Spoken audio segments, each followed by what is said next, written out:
So Épave Maru, basically it was built by the British up in Glasgow. It was used as part of the banana trade routes, collecting bananas from places like Africa, also as well as rice and everything, basically taking those through to the Asia Pacifics and then dispersing across there. It was actually acquired by the Japanese in Singapore. It was taken over and then basically the Japanese army decided to put it in for war purposes. Being a cargo ship, it could obviously hold food supplies, so it was basically supplying the other ships in the area with food for the troops during the war. As well as being a cargo ship for rice and bananas, she was also a passenger ship as well, so she could transport up to 90 passengers. Predominantly around the captain's bridge here, but also around the stern and the poop deck here as well. So in this captain's bridge you can still see some of the original doorways and portholes that were used, and then basically it was very nice for transporting both passengers and the food produce as well. Very big open cargo ship. Her nickname in the shop is the Swiss cheese. The reason being for this is because she was very heavily bombarded and also heavily salvaged as well, which is fantastic for us because if you do penetration, you've got lots of natural light coming from all the different holes in the wreck. So there really isn't anywhere specifically in the wreck that is a small dark hole. Everything is a very big open space with lots of natural light coming inside the wreck as well.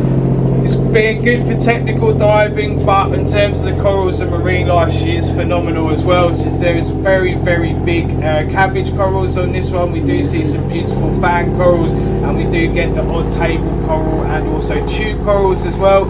In terms of the marine life, in the past we've seen cuttlefish, banded sea snakes and turtles, but they're not guaranteed. You're more likely to come across things like your scorpion fish, we've got crocodile fish, beautiful array of nudie branches on this wreck as well, and then you get parrotfish, groper, rock cod, and yeah, just an abundance of different marine life. So really good for all different styles of diving. She's 140 metres from the bow through to the stern. We have two lines on Épave, one that comes down on the stern and we've got another one which comes down on the bow as well. She was salvaged in the 60s by the Americans. Basically they came across, took everything from the propeller shafts and the diesel engines. The reason being for this is because quite often they were made out of very high quality metals, so you're talking about hundreds of thousands of dollars worth of scrap metal and repurposed metal sitting on the bottom of the ocean. So partly a fuck you to the Japanese for Pearl Harbor, and also partly for refunding the war after the war occurred. As I said, I think we're going to try and take the stern line today. This brings us down to around 15 to 16 metres. Once I get the okay from everybody that you're feeling nice and comfortable. For those that are looking to penetrate and go inside, what we'll be doing is dropping through where this rudder would have been, or sorry, where the rudder is, but where the propeller would have been. There is a very large hole. You just exhaust everything from your lungs and you'll nicely drift through this hole. As you look to your right hand side, you'll notice where the propeller would have been. So there's a propeller shaft now. This actually leads all the way through to the first cargo hold. As you drop through this hole, you bring yourself down to around 22 metres. You hook around the back of the stern, and then out this outside cargo holding area, you've got a maze of twisted metal and things like this. So we swim through here, just checking out the marine life and the corals, which likes to congregate around here, before heading to the first cargo hold, and then this is where I'd like to start the penetration. We'll reiterate, nobody is forced to do anything they don't want to do. If you do not want to go inside, it is absolutely fine. There is no issue with not going inside the wreck whatsoever. You either just give us a categoric no, or you give us one of these, which means I just need a minute to think, right, just have a look and see whether or not I want to go inside. Otherwise, if you're happy to go inside, you just give us one of these. But I will be asking you before we go inside, look, I want to go inside here. And if you give me the okay, I'll continue forward. If you give me one of these, I will split the group, and those that want to go inside can, those that want to continue on the outside can as well. Okay, if you're all happy to go inside, you go back towards the propeller shaft. As you swim towards the propeller shaft, you'll see the shaft in front of you. Follow down below, you'll find a 2 metre spanner that's got a half moon crescent shape on it. We believe this was used to tighten the propeller shaft, but it probably would have taken about 2 or 3 people to operate. It's quite a large spanner that's been down there since it was sunk. From there you hook through, and there's a dividing wall that's got vertical slats in it. You very comfortably go through those slats, bring yourself into the first cargo hold, and then the first cargo hold to the second. There is a long corridor, but it's got lots of width, lots of depth and height. and you can see the natural light ahead of you. You continue forward to that cargo hold, and then from here we go slightly deeper inside to the wreck towards the engine room. Now you'll notice this salvage hole in the top means there is beautiful natural light coming down. From this point we hook around the front of the captain's bridge here from the inside, and it's very nice. You have windows in front of you. Sometimes you get some tuna, rock cod and grouper swimming past. We have a nice swim there before doing a U-turn and heading back in towards the engine room. The engine room, basically you have two boilers that would have been side by side. They now sit one on top of each other. There is a nice gap down the side that we can go between, leading us behind the boilers. As you get behind the boilers, that's where we have the oven bricks that have been laid out for us, so it would have been inside the boilers.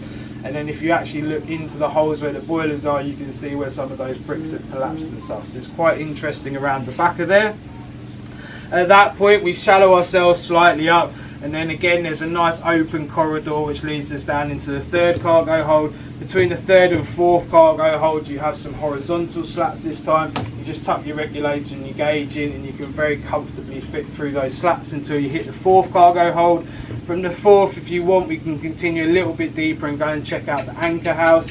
You literally get to the hold, turn immediately right, drop down a tiny bit, and there's a nice big doorway to go through which brings you into the depths of the anchor house. But again, beautiful natural light coming into here, so it's not too dark. And then basically you hit your exit point, which is around here. Okay, that's pretty much the penetration for the dive over. Then it's the second stage of the dive, which is all your marine life and your corals, as we slightly shallow ourselves up to the top of the hole, using the natural features of the bow to come up. And then normally around this area as well, do a gauge check. Seeing as we have the other line here, we might as well do a check in case we need to use this line coming back up. But past here, if you're all good with your air consumption, we just have a nice gentle swim checking out the marine life and corals until we get back to the captain's bridge. And at the captain's bridge I'll just descend ever so slightly so we can do this beautiful captain's bridge swim through. It's very wide, very open, exits to the side, exits above you, very nice and easy just to go through the captain's bridge. And then when we get past the captain's bridge, another gauge check to see whether or not we need to head back to the line. If the air consumption is all good, you can hook over the top of the captain's bridge, come and check out this salvage hole, and just take it really nice and easy until we find the line, hit the line and go back up again. Okay, the top of the ship is around 15 to 16 meters, the middle of the ship's around 18 to 20, maximum depth is 24-25 meters. A good dive time on air is sitting around that kind of 35-minute mark, so anything between 30 to 40 minutes for us is quite a good dive. What we have been doing as of late as well is if we get back to the line, you still have air in your tank and you still just want to have a look around here, we'll give you the option to say here is the line. If you want to have a look around here, you're more than welcome to, but if you want to go up, we can also take you up the line as well, and we will give you the option. Okay, if you're at 50 bar, it's time to go up for us. Okay, cool. In terms of the rep, have you guys got any questions? No? No? Any questions? Not today? Not today. So that's the dive. In terms of current and everything, this is a great introductory wreck. More often than not, I'd say 95% of the time there's probably zero current. Sometimes there is very minimal current. Okay, visibility has been changing a little bit lately. Average is 10 meters. Very, very good days 20. Very, very bad days 2. But I'd say average is probably 80% of the time. 10% of the time you have phenomenal, 10% of the time you have terrible. But at the moment, the last couple of dives I'd say it's pretty average. 8 to 10 meters is pretty good for us. Just because it's the first time we're diving together, okay, I'll just quickly run through the signals that we use to communicate underwater. When I want to start the dive, I want to go down, this is my descent, I'm ready to go down the line. When the dive is finished, I'm ready to go up, this is my ascent, I want to go back up. If I ask you okay, it is a question, it is also an answer. Please give me okay back if you are okay. If you're not okay, you give us one of these, but please let me know what the issue is. I've got a problem equalising, I've got a problem with my mask, I can fix 95% of the problems underwater. We don't need people shooting to the surface. Okay, if I point at my palm, how much air do you have left in your tank? We deal in bar here, so for us 200 is a full tank. If you have more than 200, congratulations, you've got a bonus for today. However, anything between 100 and 200, I work with a very simple okay. If you've got 130, you can simply put okay. If you want to do 130, 170, no problem, whatever you feel comfortable with, okay? Half tank 100 is good to let me know if I haven't asked you. It lets me kind of think about maybe returning back to the line to where we've come from. And in general, the rule of thumb is that we don't really be inside the wreck with less than half tank. So if you hit half tank, we're inside the wreck, please let me know, and then the next exit is ours, okay?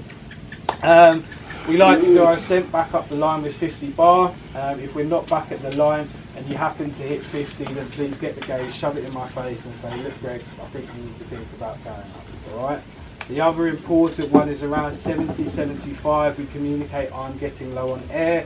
It's fantastic for me to know because I know in reference how far it sits back to the line and how long it's going to take us to get there. So ideally, if you can let me know half tank, I'm getting low on air whenever you hit those points, I can always guarantee to get you back to the line. It just means there needs to be good communication between us. Okay, cool. The only other thing to mention, if there is a buddy separation for whatever reason, you find yourself by yourself, or you're not with Meg, you're not with me, please go in the direction you last saw everybody travelling. Continue in that direction.